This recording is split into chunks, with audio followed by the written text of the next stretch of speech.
আমাদের এশিয়া মহাদেশের ভিতরে আমাদের বাংলাদেশের পাশাপাশি একটা দেশ, যে দেশটার নাম হলো মালদ্বীপ। জোরে বলেন দেশটার নাম কি? মালদ্বীপ। এটা অত্যন্ত একটা রোমান্টিক একটা দেশ, সুন্দর একটা দেশ, যে দেশে এখন মানুষেরা হানিমুনে যায়, দেখতে যায়, বেড়াইতে যায়।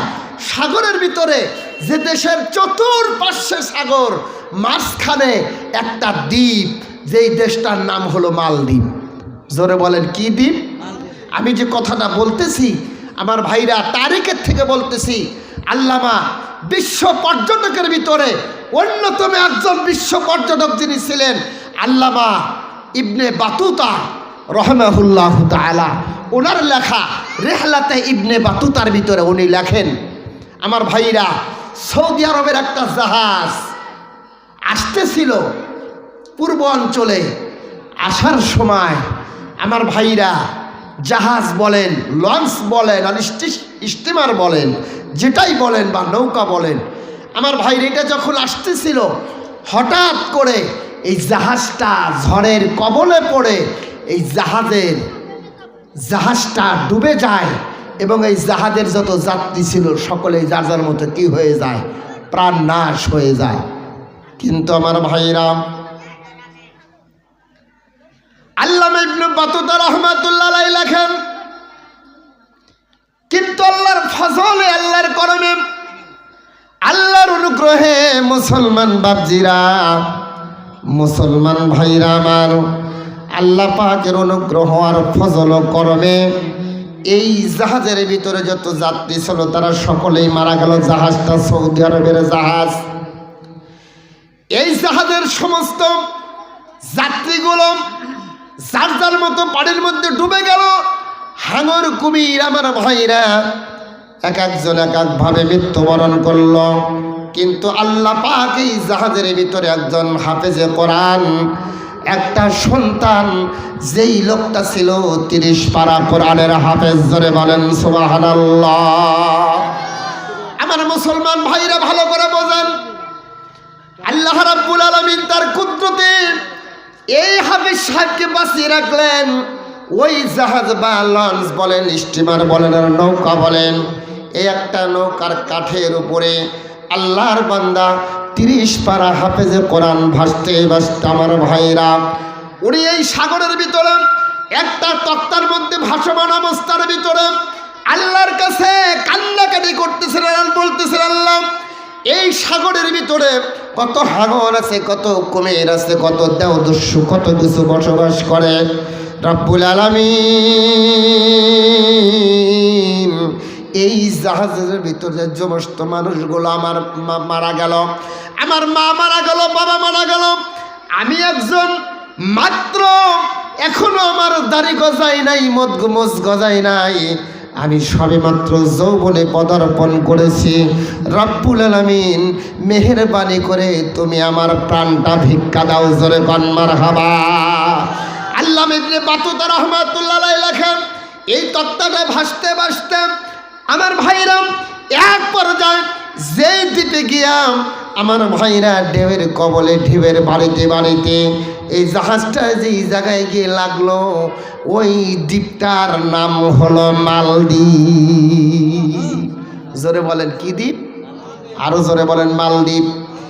এই মালদ্বীপের জমিনে যখন যাইয়াম আল্লাহর বান্দা হাফেজে কোরআন, আমার ভাইরা হাফিজ সাহেবের নাম ছিল আল্লামা, আমার ভাইরা হাফেজ আবুল বারাকাত ইউসুফ বরাবরী রহমাতুল্লাহ আলাইহি। হাফেজ আবুল বারাকাত আমার ভাইরা দীর্ঘদিন পাড়ের ভিতরে তক্তার উপরে ভাসতে ভাসতে, পেটের মধ্যে কোনো পানি খানা নাই, আমার ভাইরারে না খাওয়া অবস্থায় একদম পরিশ্রান্ত, কেমন যেন তার একটা পরিবেশ। আমার ভাইরা শীতে কেমন যেন ছিনি, উকলু শুকনো অবস্থায় একদম কেমন যেন জমে গিয়েছেন, এমন একটা পরিবেশের ভিতরে যখন গিয়া এই দ্বীপটা পাইল আমার ভাইরা, যেই দ্বীপের আমার ভাইরা শতকে 88% ছিল বৌদ্ধ বা বিধর্মী। জোরে বলেন নাউজুবিল্লাহ। আমার ভাইরা আমার হেডিংটা আগে বোঝেন, এই মালদ্বীপের শতকে 100 জন যেখানে ৯৮ জন বিধর্মী ছিল, আমার ভাইরা একজন হাফেজে কোরআনের বরকতে মালদ্বীপের ১০০-র ভিতরে ১০০ মানুষ মুসলমান হয়ে গেছে। জোরে কোন সুবহানাল্লাহ। কিভাবে মুসলমান হলো এটা আমাদের জানার দরকার আছে না নাই? জোরে বলেন। আমার ভাইরা আজ থেকে নিয়ে প্রায় ৩০০-৩৫০ বছর আগের কথা। আমার ভাইরা আল্লামা ইবনে বাতুতা রাহমাতুল্লাহ আলাইহি লেখেন, হাফেজ আবুল বারাকাত ঠান্ডা লাগছে আমার ভাইরা, দীর্ঘদিন সাগরের ভিতরে একটা তক্তার উপরে ভাসমান। এবার তিনি যখন এই দ্বীপে গিয়া তার এই তক্তাটা লাগলো, এইবার হাফেজ আবুল বারাকাত ইউসুফ বরবরী রহমাতুল্লাহ আলাইহি আল্লাহকে ডাকতে বলে, আল্লাহ আমার মা নাই, আমার বাবা নাই গো আল্লাহ রব্বুল আলামিন। তারা সব এই সাগরের ভিতরে চলে গেল। তখন রব্বুল আলামিন আমাকে তুমি আমার জানটাকে এখনো বাঁচিয়ে রেখেছ। ও আল্লাহ, এই মালদ্বীপে তো কোনো মসজিদ নাই, কোনো মুসলমান নাই।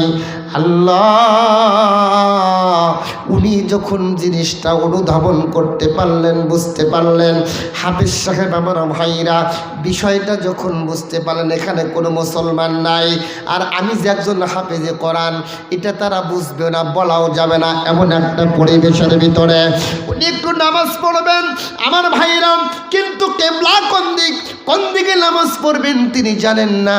আমার মুসলমান ভাইদারে এমন একটা পরিবেশের ভিতরে হাফেজ আবুল বারাকাত ইউসুফ বরবরী রহমাতুল্লাহ আলাইহি তিনি যখন আমার ভাইরা হঠাৎ করে দেখলেন কোনো লোকজন পাওয়া যায় কিনা, কোনো মানুষ পাওয়া যায় কিনা, আমি একটু তাকে জিজ্ঞাসা করব, আমি তার কাছে একটু কেবলাটার খবর নেব, কেবলা কোন দিক, আমি একটু নামাজ পড়তে চাই আমার ভাইরা।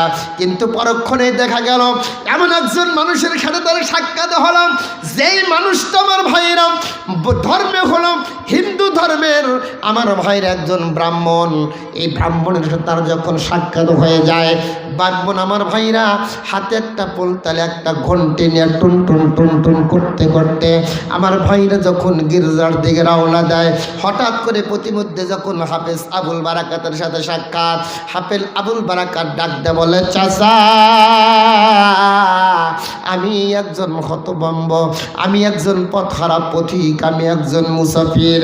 চাচা গো, আমার সব কিছু চলে গেছে, আমার মা গেছে, বাবা গেছে, আমাকে আল্লাহ পাক কোনো মতে বাঁচিয়ে রেখেছেন, আমি একটু নামাজ পড়তে চাই। এবার হিন্দু ব্রাহ্মণ ডাক দেয়া বলে, তোমার নাম কি, বাড়ি কোথায়, দেশ তোমার কোথায়? বলে, কাকা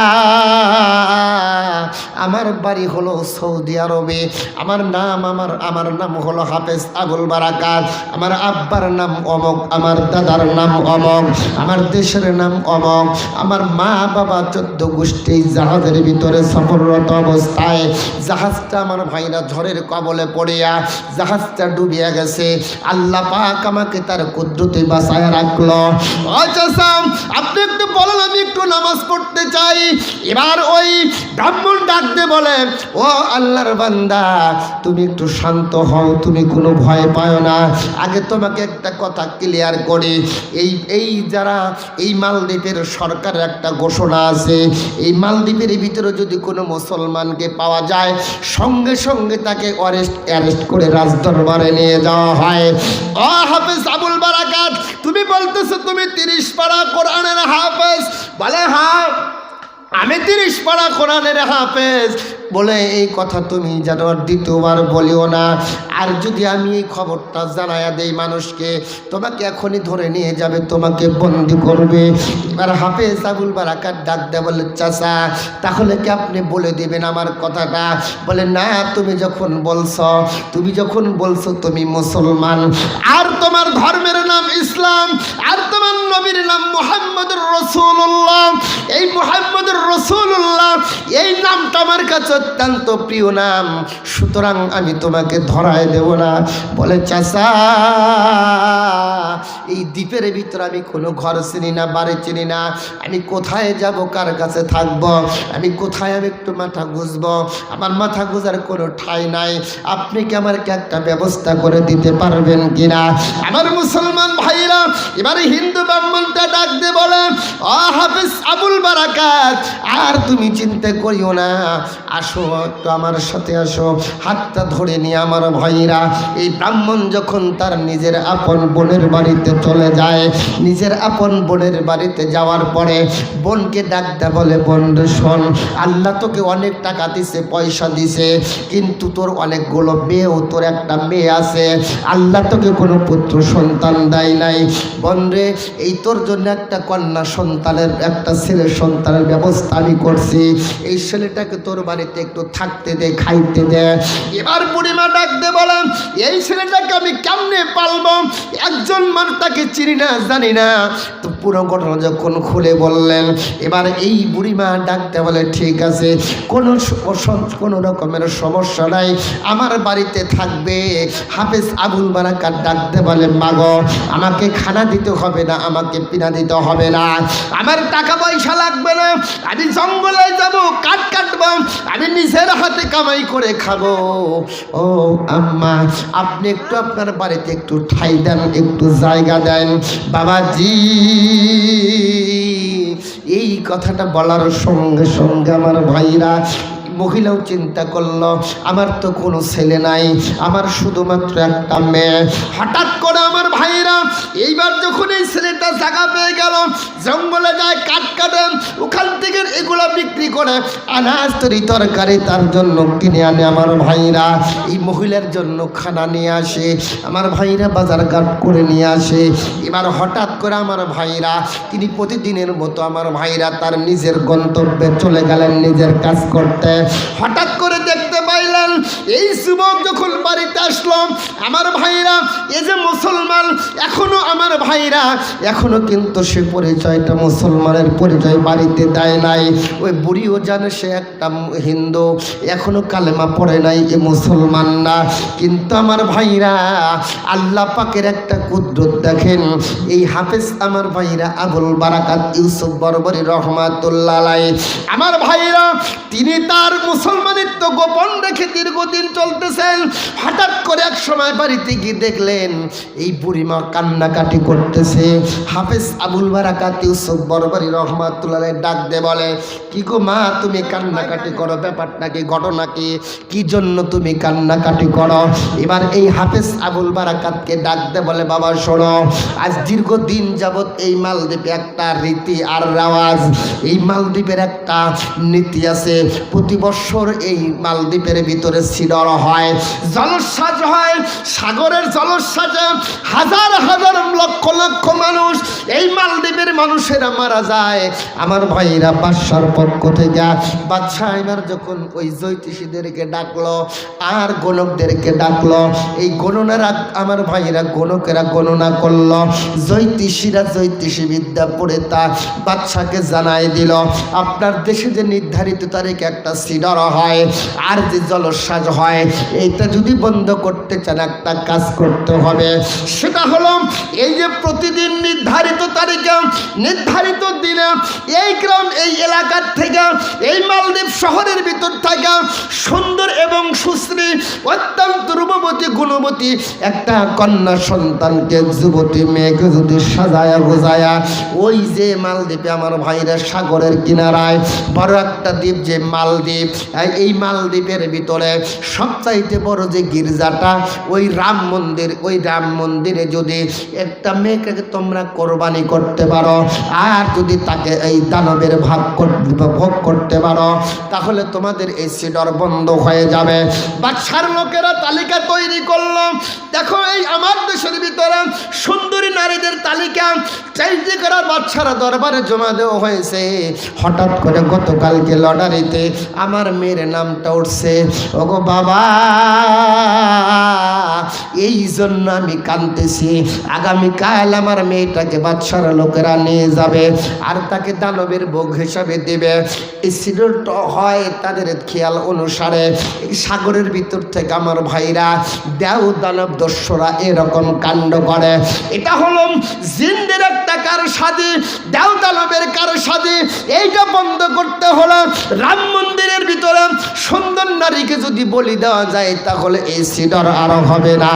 বাবা হাফেজ সাহেব, হাফেজ আবুল বারাকাত আমার ভাইরা এবার বুড়িমাকে ডাক দে, বলল বুড়িমা তুমি কোনো কান্নাকাটি করিও না, টেনশন করিও না, যা করার আমি করবো। জোরে কোন সুবহানাল্লাহ। বুঝতেছেন কথা আমার ভাইরা? এইবার হাফেজ আবুল বারাকাত ইউসুফ বরবরী রহমাতুল্লাহ আলাইহি ডাক দে বললেন, ও আল্লাহর বান্দি, মাগো মা তুমি কান্নাকাটি করিও না, ব্যবস্থা আমি করব। বলে কেমনে তুমি ব্যবস্থা করবে বাবা? বলে শোনো, ওই যে আমার বোনটা আছে ওই বোনটার পোশাক আমাকে পরায়া দাও। দেখো আমার এখনো দাড়ি ওঠে নাই, মোছ ওঠে নাই, আমি তো সৌদি আরবের মানুষ। মাগো মা আমার ভিতরে 30 পারা কোরআন আছে। এইবার এই মহিলা মাথায় হাত দিয়ে আরো দ্বিগুণ টেনশনের ভিতরে পড়ে গেলেন। সর্বনাশ, আমি যে তোমাকে জায়গা দিছি এই খবর যদি মালদ্বীপের বাদশাহ জানে তাহলে তো আমাদেরকে একদম সপরিবারে শেষ করে দিবে। তুমি যে হাফেজ সাহেব, তুমি যদি এইটা ধরা পড়ে যাও, তোমাকে জায়গা দিলাম কেন, এইটার বিচার আগে করবে, সুতরাং এই কাজ করা যাবে না। এবার হাফেজ আবুল বারাকাত কয়, তোমরা জানো না, তোমরা তো এই বিধর্মী, তোমরা তো কোরআন মানো না, হাদিস মানো না, তোমরা আল্লাহকে মানো না, আল্লাহকে আল্লাহ বলেন বিশ্বাস করো না। ও মা তুমি শান্ত হও, তুমি একটু আমাকে সাজায়া দাও, পোশাক পরায়া দাও, আমাকে একটু মহিলা বানায়া দাও, আমাকে একটু গহনা গাঠরি লাগায়া দাও, আর ওই বোনের পোশাকটা আমাকে পরায়া দাও। আমি রাম মন্দিরে যাব, বেটা দানবের সাথে আমি যুদ্ধ করব। জোরে কোন সুবহানাল্লাহ। বলে কেমনে যুদ্ধ করবে আমার তো বুঝে আসে না। বলে শোনো মা, আমার ভিতরে আছে 30 পারা কোরআন, আমি আল্লাহ পাকের কালাম দিয়া, আল্লাহ পাকের কোরআন দিয়া দানবের সাথে লড়ব। জোরে কোন সুবহানাল্লাহ। কি বলেন, কোরআনের পাওয়ার আছে নাকি নাই? জোরে বলেন আছে নাকি নাই? আমার ভাইরা এবার বোনটাও কান্না থেমে গেছে। বোনটা ডাক দে বলে ঠিক আছে, তাকে একটু মা তাকে পোশাক পরায় দাও, সাজায়া দাও। এবার তাকে সাজানো হলো। আমার ভাইরা নির্দিষ্ট সময়ে যখন পুলিশের গাড়ি আসলো, পুলিশেরা যখন আমার ভাইরা সরকারি লোক পিকআপ ভ্যান নিয়ে চলে আসলাম, আমার ভাইরা হাফেজ আবুল বারাকাত ইউসুফ বরবরী রহমাতুল্লাহ আলাইহিকে সুন্দর করে আমার ভাইরা মেয়ে সাজাইয়া, তার তো দাড়ি নাই, মোছ নাই, আমার ভাইরা হাফেজ আবুল বারাকাতকে আমার ভাইরা মহিলা সাজায়া তাকে সুন্দর করে বউ সাজায় চোখের উপরে বসায় রাখছে। বাদশার লোক যখন চলে আসলো, আমার ভাইরা রাম রাম বলে যখন তারা ঘরের ভিতরে ঢুকে পড়লো, দেখে বাহ কত সুন্দর নারী, কত সুন্দর দানবের ভোগ, এইটাই তো রাম মন্দিরের জন্য উপযুক্ত মেয়ে। তাকে আমার ভাইরা নিয়ে গেল। লম্বা ইতিহাস আমি সংক্ষিপ্ত করলাম। তাকে যখন নিয়ে গেল হাফেজ আবুল বারাকাত ইউসুফ বরবরী রহমাতুল্লাহ আলাইহি, আমার ভাইরা তিনি শুধু মনে মনে একটা দোয়া আল্লাহর কাছে করতেছেন আর বলতেছেন, সুবহান কুদ্দুসুন গফুরুন ওয়াদুদ। সুবহানাল্লাহ। আমার ভাইরা উনি বলতেছেন, আল্লাহ তুমি যদি আমাকে হেফাজত করো, আল্লাহ আমাকে তো এই মন্দিরে নিতে 2-3 জায়গায় চেক করবে, আল্লাহ তুমি সবার চোখ ফাঁকে দিয়া আমাকে মন্দির পর্যন্ত পৌঁছায় দাও। সুবহানাল্লাহ। গোপনে একটা জায়নামাজ নিয়ে নিলেন আমার ভাইরা। জায়নামাজটা নিয়ে হাফেজ আবুল বারাকাত ইউসুফ বরবরী রহমাতুল্লাহ আলাইহিকে পুলিশেরা নিয়ে গেল। আর পুলিশের যিনি আমার ভাইরা প্রধান, সে ডাকতে বলে, আহ কত সুন্দর মেয়ে, অন্য বৎসর এই যেই মেয়েটাকে নিতে যায়, যেই দানবের ভোক্তা যেই নারীকে নিচ্ছে, ওই মেয়েটা ঘর থেকে বেরো হয় না, জীবন দিতে চায় না, দানবের ভোগ হতে চায় না, কিন্তু কত সুন্দর স্বেচ্ছায় বেরো হলো। এই মেয়েটাকে কোনো আমার ভাইরা পরীক্ষা নিরীক্ষা করার কোনো দরকার নাই, তার কোনো রকম দেখাশোনার দরকার নাই, দেখতে অনেক সুন্দর, সুন্দর হবেই না বা কেন, এ তো নবীজির দেশের মানুষ, ঠিক কিনা জোরে কর। আমার ভাইরা এবার হাফেজ আবুল বারাকাত ইউসুফ বরবরী রহমাতুল্লাহ আলাইহি সরাসরি যখন মন্দিরের ভিতরে ঢুকায় দেওয়া হলো, আমার ভাইরা মন্দিরের ভিতরে ঢুকায় দেওয়ার পরে হাফেজ আবুল বারাকাত ইউসুফ বরবরী রহমাতুল্লাহ আলাইহি এই মন্দিরের ভিতরে ঢুকে আমার ভাইরা ওই যে গোপনে যে যাই নামাজখানা নিয়ে আসছিলেন, যাই নামাজখানা বিছাইয়া আল্লাহর পবিত্র কালামুল্লাহ শরীফ তেলাওয়াত করা শুরু করলেন। আমার ভাইরা কোরআন থেকে তিনি যখন পড়তেছিলেন, আমার ভাইরা পবিত্র কোরআনুল কারিমের সূরা ইয়াসিন তেলাওয়াত করতেছিলেন।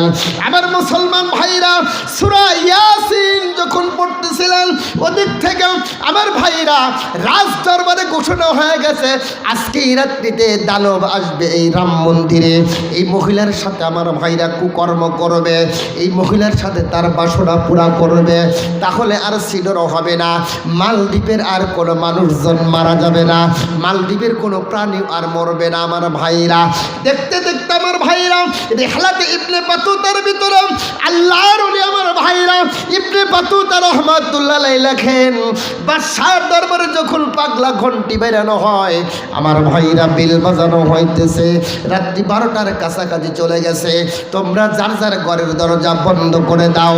পুরা মালদ্বীপ আমার ভাইরা পিনপতন নীরব হয়ে গেছে, কোনো মানুষ আর বাহিরে নাই, সকলেই ভীত সন্ত্রস্ত হয়ে ঘরের দরজা লাগিয়ে আমার ভাইরা যার যার বিছানায়।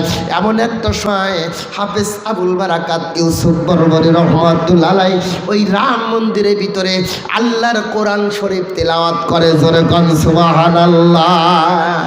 আমার মুসলমান ভাইরা কোরআন যখন পড়তেছিলেন, ইয়াসিন ওয়াল কুরআনিল হাকিম ইন্নাকা লামিনাল মুরসালিন আলা সিরাতিম মুস্তাকিম। আমার মুসলমান ভাইরা এইভাবে যখন আমার ভাইরা কোরআন পড়তে পড়তে ঘড়ির কাঁটা টিক টিক টিক টিক করতে করতে যখন 12টার কাছে চলে গেল, হঠাৎ করে আমার ভাইরা এই রাম মন্দিরের জানালা দিয়ে সাগরের দিক তাকায় দেখে আমার মুসলমান ভাইরা পানির ভিতর থেকে আমার ভাইরা সুন্দর একটা আমার ভাইরা পানির কেমন যেন একটা জলস্বাসের আকৃতিতে এই পানিটা আমার ভাইরা একবার বিশাল পাহাড়ের আকার ধারণ করলো। এই সাগরের ভিতর থেকে আমার ভাইরা এইটা যখন আমার ভাইরা আস্তে আস্তে যখন এই আমার ভাইরা আগুনের আঙ্কারের রূপ ধারণ করলো, আর এইটা আস্তে যখন রাম মন্দিরের দিকে আসতেছে, আমার ভাইরা আল্লাহর ওলি হাফেজ আবুল বারাকাত আল্লাহকে ডাকতে বলে, আল্লাহ আজকে পরীক্ষা হবে তোমার কোরআনের পাওয়ার বেশি নাকি দাউদানবের পাওয়ার বেশি? ওগো রব্বুল আলামিন, আজকে পরীক্ষা হয়ে যাবে তোমার কোরআনের সূরা ইয়াসিনের পাওয়ার বেশি নাকি দাউদানবের পাওয়ার বেশি? রব্বুল আলামিন আমার ভাইরা আল্লাহ নবীজি যখন হিজরত করতেছিলেন, হিজরতের সময় আমার ভাইরা নবীজি যখন হিজরত করে মক্কা থেকে মদিনায় চলে যাবেন, আল্লাহ নবীজির পুরা ঘরটা আমার ভাইরা কাফেরেরা বেষ্টনী দিয়ে রাখছে, ঘেরাও করে রাখলো। আমার ভাইরা এর ভিতরেও আল্লাহ নবীজি যখন বাহির হয়ে চলে যাবেন, জিব্রাইলকে ডাকতে বললেন, ভাই জিব্রাইল, আমার ঘরের চতুর্দিকে তো কাফেরেরা অপেক্ষমান, এখন আমি কি করব, কেমনে আমি যাব? আমাকে তো ধরে ফেলবে, তারা আটকায় ফেলবে। আল্লাহ নবীকে জিব্রাইল বুদ্ধি শিখাই দিলেন, আল্লাহ পাক আপনাকে শিখাই দিয়েছেন, আপনি যদি এক মুষ্টি মাটি হাতে নেন আর যদি এই মাটিটার ভিতরে শাহাতুল বুজু পড়েন, আল্লাহর কোরআন পড়ে যদি এই মাটির ভিতরে ফুৎকার দেন, আল্লাহ রব্বুল আলামিন এই মাটির দানাগুলো কাফেরদের চোখে চোখে পৌঁছায় দেবে, আল্লাহ পাক তাদের অন্ধ বানায় দেবে, আপনি নিরাপদে চলে যাবে। আমার ভাইরা কোরআনের পাওয়ার আছে না নাই? জোরে কোন। হাফেজ আবুল বারাকাত সূরা ইয়াসিন পড়তেছে আমার ভাইরা, ইয়াসিনটা পড়ে যখন দেখতেছেন ওই যে জলশ্বাস আমার ভাইরে পাহাড়ের মতো আঁকড়ে ধারণ করে একটা অগ্নির ফুলকির মতো হয় আস্তে আস্তে এই মালদ্বীপের দিকে আসতেছে, তিনি তখন আল্লাহর শরণাপন্ন হয়ে আল্লাহর দরবারে আমার ভাইরা কান্নাকাটি করে সূরা ইয়াসিন পড়ে তিনি যখন ওই আমার ভাইরা পানির দিকে যখন ফুৎকার মারলেন, ওই আমার ভাইরা ওই সিডরের দিকে আর ওই অগ্নির ফুলকের দিকে যখন আমার ভাইরা ফুৎকার দিলেন, আল্লামা ইবনে বাতুতা রাহমাতুল্লাহ আলাইহি তিনি তার কলমে লেখেন, আমার ভাইরা আল্লাহ পাকের কোরআন বিজয় হয়ে গেল। দাপাস করে ওই অগ্নি শিখাটা আবার পানির ভিতরে চলে গেল। জোরে কোন সুবহানাল্লাহ। আমার ভাইরা আপনারা হয়তো বিষয়টা বুঝতেছেন কিনা আমি জানি না, বুঝতেছেন নাকি কথাটা? এই যখন জমিনের ভিতরে এই পানি যখন আবার মিলে গেল, কোনো দেও নাই দস্য নাই, সকালবেলা আমার ভাইরা সকালবেলা পুলিশের লোকজন আসলো অথবা এই মহিলার বাড়ির লোকজন আসলো, তার লাশটা নিয়ে যাবে, দানবের ভোগকে নিয়ে যাবে, তারা দাফন করবে বা পোড়ায় দেবে। এমন একটা পরিস্থিতি যখন সকালবেলা হয়ে গেল, পুলিশরা যখন আমার ভাইরা রাম মন্দিরের দরজা খুলল, খোলার পরে লক্ষ্য করে দেখে এই রাম মন্দিরের ভিতরে মেয়ে তো দূরের কথা, একজন 30 পারা কোরআনের হাফেজ বসে বসে আল্লাহর কোরআন পড়ে। জোরে কোন সুবহানাল্লাহ। আমার মুসলমান ভাইরা, সে তো আমার ভাইরা, আমি একটা ইতিহাস থেকে শোনাইতে চাইতেছি। মুসলমান ভাইরা কেমনে দেখেন সৎকে 100% মুসলমান মালদ্বীপে কেমনে মুসলমান হয়ে গেল। আমার ভাইরা এই খবরটা যখন দেখলো, হাফেজ সাহেব বসে বসে কোরআন পড়ে, এবার ডাক দিয়ে বলে, তুমি এই রুমের ভিতরে কেমনে আসলে? এই রাম মন্দিরে তুমি কেমনে ঢুকলে? করে, আরে বোকা, তোমরাই তো কালকে আমাকে নিয়ে আসছো। সুবহানাল্লাহ বলেন। আমরা নিয়ে আসছি মানে? বলে হ্যাঁ, তোমরাই তো আমাকে নিয়ে আসছো। আমি আমার বোনের জামা কাপড় পরে আমি মেয়ে সেজে বসেছিলাম, তোমরা কোনো রকম আমাকে পরীক্ষা নিরীক্ষা না করে আমাকে সরাসরি তোমরা রাম মন্দিরে ঢুকায় দিছাও। লম্বা ইতিহাস। আমার ভাইরা এই খবরটা বাদশার কাছে চলে গেল। বোঝেন ভালো করে, বাদশার কাছে যাওয়ার পরে বাদশা কৌতূহল নিয়ে রাম মন্দিরের কাছে আসলেন। বাদশা হাফেজ সাহেবকে ডাক দে, বলে, হাফেজ সাহেব কেমনে তুমি এটা করলে? বুঝলাম না। তুমি না জীবিত রাত্রি থেকে দেওয়া আসে নাই, দানব আসে নাই, রাত্রি থেকে তোমার সাথে কোনো তোমাকে পাকড়াও করে নাই, তোমার রক্ত পান করে নাই, অথবা তোমার সাথে কি কোনো খারাপ কুকর্ম করে নাই? বলে না, কিচ্ছু করে নাই। তোমরা বুঝবা না, আমার ভিতরে আল্লাহর 30 পারা কোরআন আছে। এই কোরআনের কারামতি আর বরকতে আল্লাহ পাক তোমাদের ওই সেটারকে পরাজয় করে আল্লাহ পাক আমাকে বিজয় দান করেছে। আমার মুসলমান ভাইরা কেমনে বিজয় হলো? বলে একটু দেখতে চাই আমরা। বলে তোমরা দেখতে পারবে না, ওটা তো রাত্রি 12টার ঘটনা। বলে যদি দেখো তাহলে লাভ কি? বলে যদি ঘটনা সত্য হয়, প্রতি বছর আমরা একজন করে রমণ এরকম এই রাম মন্দিরে বলি দেই বা তাকে এরকম বিসর্জন দিয়ে যাই। আর তুমি যদি ওইটা দিয়া তোমার ভিতরে যে এলেম আছে, তোমার ভিতরে যে গ্রন্থ আছে, ওইটা দিয়া যদি তুমি ওই দানবের সাথে যুদ্ধ করে জয়লাভ করতে পারো, কথা দিলাম আমরা পুরা মালদ্বীপবাসী, আমি বাদশাহ, আমার উজির নাজির সহ আমরা পুরা মালদ্বীপবাসী কালেমা পড়ে মুসলমান হয়ে যাব। বলে ঠিক আছে, এইটা দেখতে হলে আর 1 বছর অপেক্ষা করতে হবে। সুবহানাল্লাহ। আমার মুসলমান ভাইরা, ঠিক আমার ভাইরা, আমি কথাটা একটু পরে বলতেছি, আপনারা বলুন তো আমার ভাইরা। এ তো গেল হাফেজ সাহেবের একটা ইতিহাস। আমার ইতিহাস থেকে একটা ইতিহাস বলতেছি। মুসলমান ভাইরা, রসুলের সাহাবায়ে কেরাম এবং যারা আল্লাহওয়ালা, যারা ওলি আল্লাহ, যারা আল্লাহকে চেনে, আল্লাহকে যারা বোঝে, আল্লাহকে যারা মানতে পারে, আল্লাহকে যারা আপন করতে পারে, আল্লাহ পাক তাদের দ্বারা এরকম ঘটনা ঘটাইতে পারে না? পারে না? যেরকম মুসলমান ভাইরা, আপনারা তো জানেন মিশর যখন জয়লাভ করলেন হজরতে ওমরে ফারুক রাদিয়াল্লাহু তাআলা আনহু, দ্বিতীয় খলিফা যিনি, আমার ভাইরা, তিনি যখন এই মিশর জয় করলেন, মিশর বিজয় হওয়ার পরে মিশরের যিনি আমার ভাইরা মিশরের যাকে আমির বানায় দিলেন, তার নাম হলো আমর ইবনুল আস। রাদিয়াল্লাহু তাআলা আনহু, এই আমর ইবনুল আস রাদিয়াল্লাহু তাআলা আনহু, আমার ভাইরা, তিনি যখন ওই মিশরের গভর্নর, হঠাৎ করে এক সময় মিশরের লোকজন আমর ইবনুল আসের কাছে এসে একটা নালিশ করলো। একটা কি করলো? নালিশ। কি নালিশ? বলে শোনেন, আমাদের এই মিশরের যে নীল নদ আছে, এই নীল নদটা প্রতি জুন মাসে এই নীল নদ যখন শুকায় থাকে, প্রতি জুন মাসের নির্দিষ্ট তারিখে আমরা একটা এই মিশরের ভিতরে সুন্দরী, রূপবতী, গুণবতী একটা কন্যা সন্তান, যুবতী মেয়েকে আমরা যখন এই নদীর ভিতরে দেই, তখন এই নীল নদে পানি দেয়। যতক্ষণ পর্যন্ত আমরা একটা মেয়েকে এই নদীর ভিতরে না দেব, ততদিন পর্যন্ত নীল নদ কি দেবে না? পানি দেবে না। আমার ভাইরা, আমর ইবনুল আস রাদিয়াল্লাহু তাআলা বললেন, বলো কি, এটা তো ইসলামে কি করে না, এটা ইসলামে সাপোর্ট করে না, এটা তো ইসলামে এই আদর্শ নাই। সুতরাং উনি একটা চিঠি লিখলেন হজরতে ওমরে ফারুক রাদিয়াল্লাহু তাআলা আনহুর কাছে।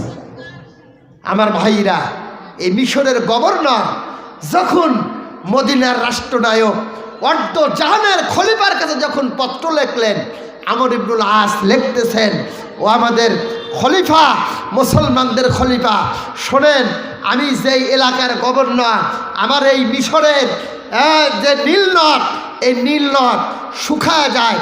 প্রতি বৎসর জুন মাসের নির্দিষ্ট তারিখে একটা সুন্দরী নারীকে যদি এখানে বলি দেওয়া হয়, তাইলে আবার নীল নদে কি আসে? পানি আসে। যদি মেয়েকে বলি না দেয়, তাহলে কি হয় না? নীল নদে পানি দেয় না। এই পত্রটা ওমর পাওয়ার সঙ্গে সঙ্গে ওমর ফারুক রাদিয়াল্লাহু তাআলা আমর ইবনুল আসের পত্রের উত্তরে দুইটা পত্র লিখলেন। জোরে কোন সুবহানাল্লাহ। একটা পত্র লিখলেন আমর ইবনুল আসের কাছে, আর একটা পত্র লিখলেন সরাসরি ওই নীল নদের কাছে। সুবহানাল্লাহ। জোরে কোন।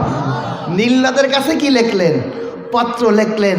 আমর ইবনুল আসের কাছে একটা লিখলেন, আর নীল নদের কাছে একটা লিখলেন। নীল নদে একটা লিখলেন, আর আমর ইবনুল আসকে যে চিঠিটা দিলেন তার ভিতরে লিখলেন, ও আমর ইবনুল আস, তুমি যেটা বলছো ওটাই সত্য। কোনো বিজাতিদের প্রথা, রীতি নীতি ইসলাম কি করে না? বিশ্বাস করে না। সুতরাং তুমি যে কথা বলছো ওই কথাই রাইট। এই নদীতে আর কোনো কুমারী মেয়েকে বিসর্জন দেওয়া লাগবে না। সুবহানাল্লাহ। জোরে কোন। আমার ভাইরা, এই ঘোষণা মিশরের ভিতরে আমর ইবনুল আস করে দিলেন, কোনো মেয়েকে আর এই মিশরের নীল নদে বিসর্জন দেওয়া যাবে না। আমার ভাইরা, দলে দলে লোকজন এই নদীর আশপাশ থেকে পানির অভাবে এদিক সেদিক ছুটে চললেন। হঠাৎ আমার ভাইরা, এক সময় নির্দিষ্ট তারিখ আসতে আর একদিন বাকি। জোরে বলেন, কয়দিন বাকি? একদিন বাকি। এমন সময় আমর ইবনুল আস রাদিয়াল্লাহু তাআলা আনহু রাত্রিবেলায় ওমরের দ্বিতীয় নাম্বার পত্র, যেই পত্রটা লিখছেন কার কাছে? নীল নদের কাছে। নীল নদের কাছে যেই পত্রটা লিখেছেন, আমার ভাইরা, এই পত্রখানা নিয়ে ওর ভিতরে লিখেছেন।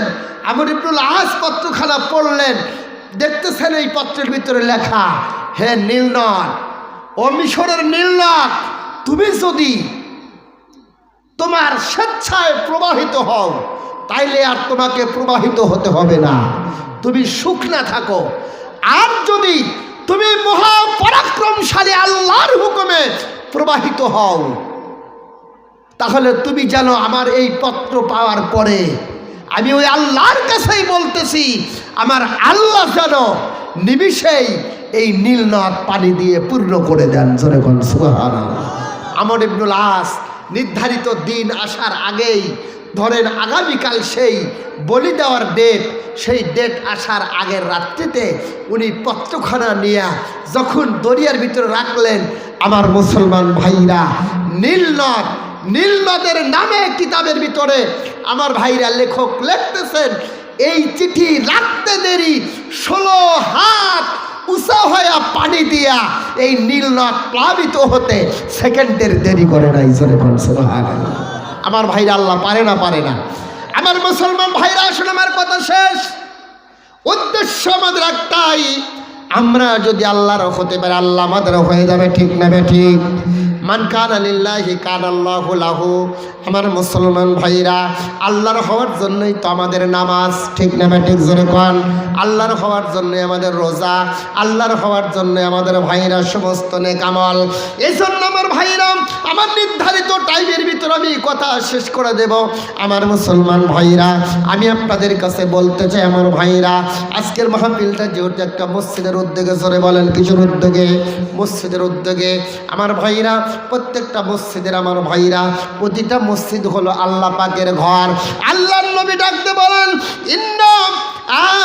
আল্লাহ পাক ডাকতে বলেন, দুনিয়ার মানুষ, ইন্না আউওয়ালা বাইতিন বুজিআ লিন-নাসি লাল্লাযী বিবাক্কাতা মুবারাকান।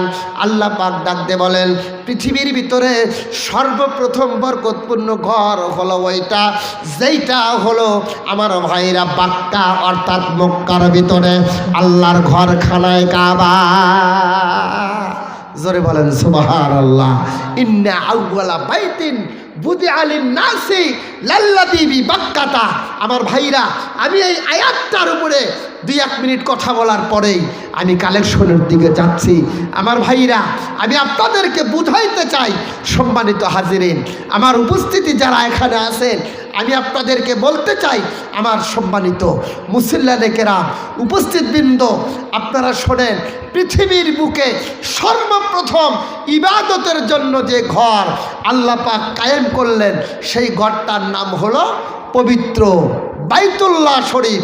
আল্লাহ পাকের ঘর পবিত্র, খানায় কাবা। সুবহানাল্লাহ, জোরে বলেন। আমার ভাইরা, এই খানায় কাবা পৃথিবীর বুকে আদম আলাইহিস সালাতু ওয়াস সালামকে দিয়া আল্লাহ পাক সর্বপ্রথম নির্মাণ করান। এর আগে জিন জাতিরা এই ঘর, আমার ভাইরা, এই ঘরের ইবাদত করত। এরপরে আদম নবী আসা এই ঘর আবার নির্মাণ করলেন। পর্যায়ক্রমে আল্লাহ পাক ডাক দিয়ে বলেন, ইন্না আউওয়ালা বাইতিন বুদিআ লিন-নাসি লাল্লাযী বিবাক্কাতা মুবারাকাও ওয়া হুদাল লিল আলামিন। জোরে বলেন আল্লাহু আকবার। আরো জোরে আল্লাহু আকবার। আমার ভাইরা, এই জন্য আসুন আমার ভাইরা, আল্লাহ পাক এই আয়াতের ভিতরে বলতেছেন, ইন্না আউওয়ালা বাইতিন, সর্বপ্রথম যেটা ঘর পৃথিবীর বুকে আমার ইবাদত আর দাসত্বের জন্য, আমার গোলামির জন্য যেই ঘরকে আমি কায়েম করেছি, সেই ঘরটা হলো বাক্কা। বাক্কা হলো, বাক্কা বলা হয় পবিত্র খানায় কাবার এরিয়াকে বাক্কা বলা হয়।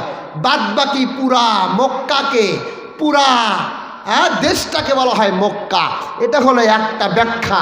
অথবা মক্কা শরীফের একটা প্রাচীনতম পুরাতন নাম হলো বাক্কা। সুবহানাল্লাহ। আল্লাহ বলেন, ওই ঘর হলো অত্যন্ত বরকতপূর্ণ, যেই ঘর আমি কোথায় রাখছি? মক্কায়, বাক্কায়।